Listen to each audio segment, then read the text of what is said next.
यार मैं अर्जेंट मिल रहा हूँ। एक्चुअली क्या है कि पीछे कुछ दिनों से मैं ट्रैक कर रहा था सेंसेक्स वगैरह को, तो कंसेक्यूटिवली सेंसेक्स के पॉइंट्स गिर रहे हैं। हम देखा जाए तो इट्स लाइक मार्केट गिर रही है, और ये पहले इतनी तेज़ी से नहीं हुआ। पीछे अगर मैं 1-2 महीने की भी बात करूं, अभी कुछ दिनों से बहुत जल्दी ऐसे पॉइंट्स वगैरह गिर रहे हैं। तो मैंने अपने रिसर्च करा क्यों हुआ है, तो ऐसा पता चला कि बाहर की किसी बैंक की वजह से कुछ प्रॉब्लम्स वगैरह आ रही हैं, बाहर की मार्केट की वजह से प्रॉब्लम आ रही है। बट ऑब्वियसली इतना समझ में तो नहीं आया कि हुआ क्या। बट अभी देखो, ना ही मैं इस सिचुएशन को लेकर पैनिक होना चाहता हूँ, ना ही चाहता हूँ सब लोग पैनिक हों, बट ये हो क्या रहा है और एक्चुअली में कितना ये एडवर्स हो सकता है, हमें क्या करना है इसमें, वो मैं सबको जानना चाहता हूँ। ठीक है, देखिए मेजर करेक्शन जो आ रहा है यहाँ पे, जो इम्पैक्ट आया है अभी रिसेंट जो हम देख रहे हैं 2-3 दिन से हेवी करेक्शंस हुए हैं, वो it's all because of silicon valley bank. Silicon valley bank, silicon valley जो मतलब वो जाना जाता है स्टार्टअप्स के लिए, हाँ, है ना? तो इसको इस क्वेश्चन को हम 4 पार्ट में डिवाइड कर देते हैं। पहले कि सिलिकॉन वैली बैंक है क्या, मतलब क्या रोल क्या करता है, फिर उसके साथ अभी रिसेंटली चेंजेस क्या आए हैं जिसकी वजह से इतना पैनिक फैल गया है। थर्ड कि हमारा डिसीजन क्या होना चाहिए एज एन ऑडियंस या एज एन इंडिविजुअल, हम क्या सोचें। ठीक है।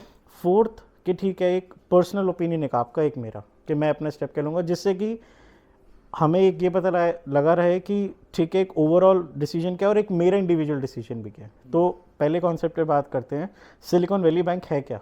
बेसिकली वो बैंक बेसिकली वेंचर कैपिटल और प्राइवेट इक्विटीज़ को फंड करता है।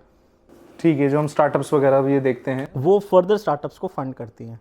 Okay okay. ठीक है, और डायरेक्टली भी वो स्टार्टअप्स को फंड करता है। और जो स्टार्टअप्स हैं वो अपना जो मतलब रिजर्व्स होते हैं, जो पैसा होता है वो यहीं पे ही डिपॉजिट करता भी है। ठीक है, तो अब इसकी बैलेंस शीट पे अगर जाएं, मतलब जो इसके मैंने थोड़ा सा रिसर्च करा, इसके कुछ पॉइंटर्स की हाईलाइट से के, तो उसमें अभी था कि लाइक 2,11,000 अप्रॉक्सीमेटली इसका असेट साइज है। 2,11,000 मिलियन डॉलर इसका भी असेट साइज है। ओके, ये मतलब वहाँ का एक बहुत ही बड़ा बैंक है देखा जाए तो। हाँ। अच्छा।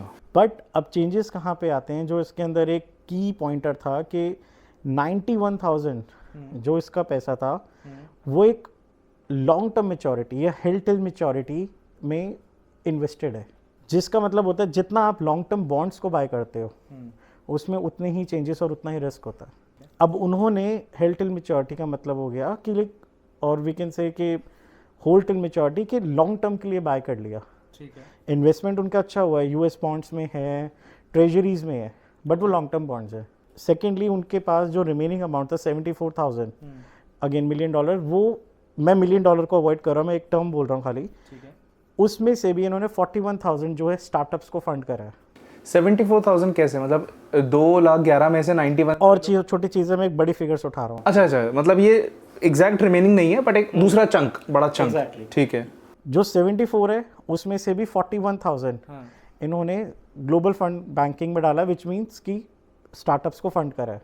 अब हुआ क्या, इनका एक अगर हम थोड़े टाइम पहले सिनेरियो पे पीछे जाए, 2019 में इनके पास जो डिपॉजिट्स है, जिसको हम कह सकते हैं इंडिया का करेंट अकाउंट, अच्छा, वो 40 मिलियन डॉलर था, जो कि 2021 में 125 मिलियन हो गया। कैसे? Almost 3 times. अच्छा। इसका भी एक्सप्लेनेशन देता हूँ। ओके। ड्यूरिंग कोविड हाँ। सबको पता है कि मार्केट में क्या हुआ था, तो ओवरऑल हर इकोनॉमी ने रेपो रेट्स, जिसको हम इंडिया में कहते हैं यूएस फेड रेट कहता है, डिक्लाइन कर दिए थे। ठीक है, समझ गया। जब डिक्लाइन होता है which means money supply, technical term में बोलूँ, मैंने लोन को ईज आउट कर दिया, मनी की जो पावर होती है उसको ईज कर दिया, चीप कर दिया। तो वो पैसा मैंने लिया स्टार्टअप्स ने और वहाँ पे डिपॉजिट कर दिया, जिसकी वजह से बैंक में लिक्विडिटी बहुत ज़्यादा आ गया। अच्छा। अब बैंक के पास ऑप्शन क्या है उसको यूज़ करने का, आइदर या तो वो इन्वेस्ट करेगा या आगे फर्दर लोन्स देगा। उसने उस अमाउंट में से अगर मैं आपको एक और चीज़ बात करूं, टोटल इन्वेस्टमेंट सिक्योरिटीज़ उसके पास थी तकरीबन 127 मिलियन डॉलर। अच्छा। इनके पास ये टोटल इन्वेस्टमेंट सिक्योरिटीज़ था। इसमें से इन्होंने 98,000 अगेन लॉन्ग टर्म में डाल दिया, होल्ड टिल मेच्योरिटी। जो रिमेनिंग अमाउंट था अगेन वो लोन्स के लिए था।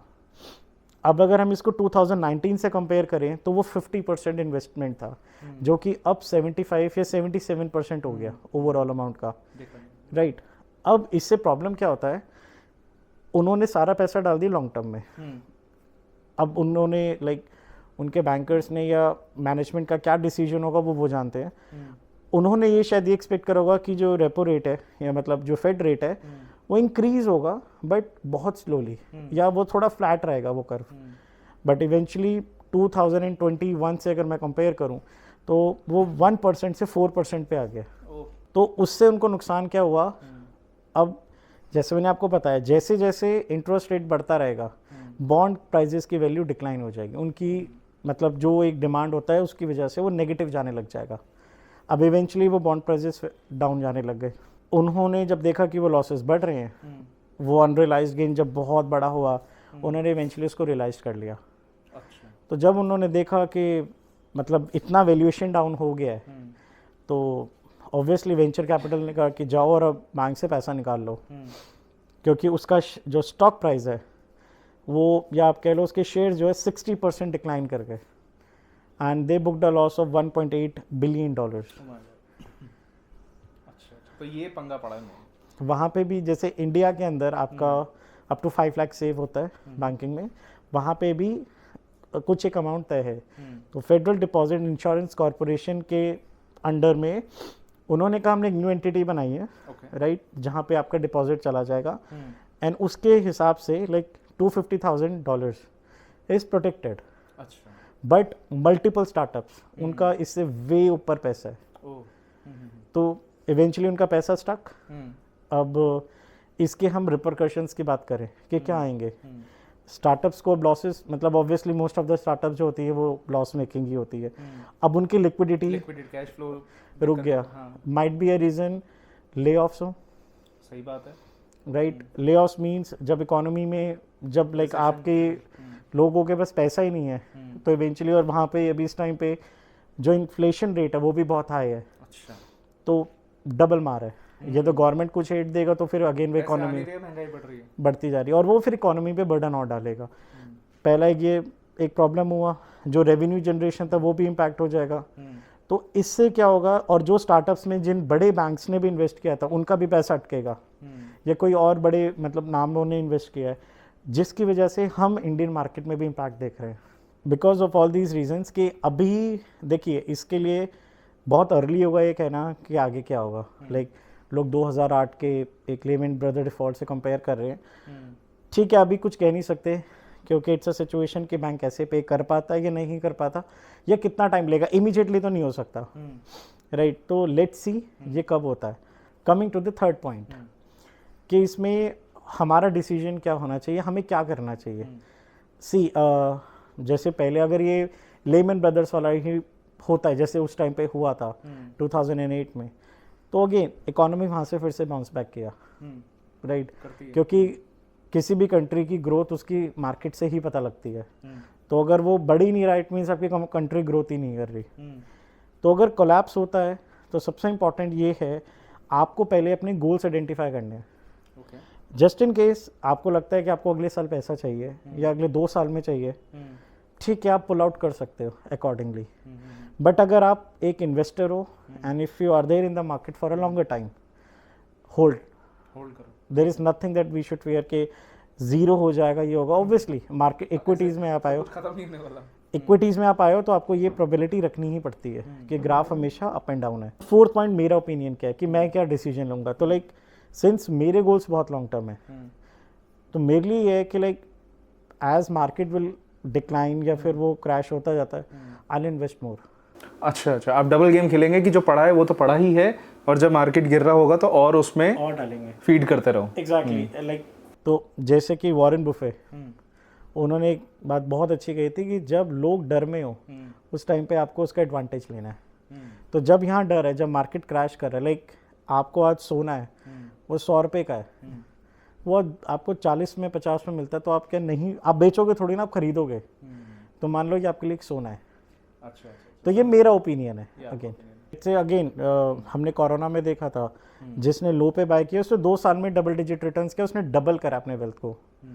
तो ये हमारे लिए एक प्लस पॉइंट। अगर आपकी टाइमलाइन लंबी है तो आप टिके रह सकते हो, क्योंकि मैं भी कहूँगा कि इमीडिएट बाउंस बैक कोरोना जैसा हम एक्सपेक्ट नहीं कर सकते, बट ठीक है इवेंचुअली एक दिन तो बाउंस बैक है ही। हाँ, और अगर आपको इमीडिएट पैसा चाहिए विद इन नेक्स्ट 1 और 2 ईयर्स और सेम ईयर तो निकाल लो। तो अगर आपको लगता है कि आपको आपका पोर्टफोलियो 50 लाख का, आपको लगता है आपको 20 लाख चाहिए, उसको डिस्काउंट करो और इतना पैसा आज निकाल लो।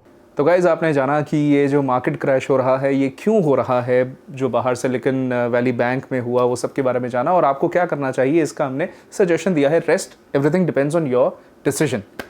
और अगर आपको ये वीडियो पसंद आई हो तो आप इसे लाइक कर सकते हैं, कुछ पूछना चाहते हैं नीचे कमेंट करिएगा, एंड ऐसे ही फाइनेंस रिलेटेड वीडियोस आती रहेंगी। तो उसके लिए आप इस चैनल को सब्सक्राइब करना मत भूलिएगा, बिकॉज ये जो हमने इन्फॉर्मेशन अभी दी है ये शायद ही आपको किसी और चैनल पर मिलने वाली है। तो मिलते हैं अगली वीडियो में, तब तक के लिए take care and bye bye.